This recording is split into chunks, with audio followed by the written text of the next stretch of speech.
অন্যান্য দিনের মতোই ছেলেকে নিয়ে বিদ্যালয়ে আসেন প্রিয়া। ছেলেকে শ্রেণীকক্ষে পাঠিয়ে বসেছিলেন অভিভাবকের কক্ষে। দুপুরে হঠাৎ করে বিকট শব্দে কেঁপে ওঠে বিদ্যালয়ের ভবন। প্রশিক্ষণ বিমান বিধ্বস্তের পরপরই হয়তোবা অন্যান্য অভিভাবকের সঙ্গে সন্তানের খোঁজে ছুটে গিয়েছিলেন এই মাও। এক পর্যায়ে সন্তানকে খুঁজে পাওয়া গেলেও তখন থেকে নিখোঁজ প্রিয়া।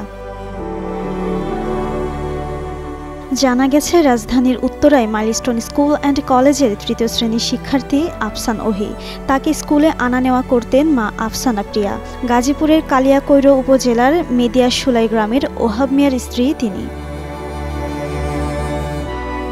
পরিবার জানায়, হঠাৎ করে তাদের কাছে খবর আসে ওহির স্কুলে বিমান বিধ্বস্ত হয়েছে। ওই সময় ওহিকে পাওয়া গেলেও তার মা প্রিয়াকে পাওয়া যাচ্ছে না। Innovation for smarter life. পরে উত্তরায় গিয়ে তাকে খুঁজতে থাকেন পরিবারের সদস্যরা, কিন্তু এখনো পর্যন্ত তাকে পাওয়া যায়নি। গেল সোমবার বিমান বাহিনীর একটি প্রশিক্ষণ বিমান উড্ডয়নের 12 মিনিটের মাথায় যান্ত্রিক ত্রুটি দেখা দেয়। এরপরই দুর্ঘটনার কবলে পড়ে বিমানটি। দুপুর 1:06 রাজধানীর মাইলস্টোন কলেজ ক্যাম্পাসে ওই প্রশিক্ষণ বিমানটি বিধ্বস্ত হয়। এতে এখন পর্যন্ত 27 জন নিহত ও শতাধিক আহত হওয়ার খবর পাওয়া গেছে। জিনাত আরা ঋতু, যুগান্তর নিউজ।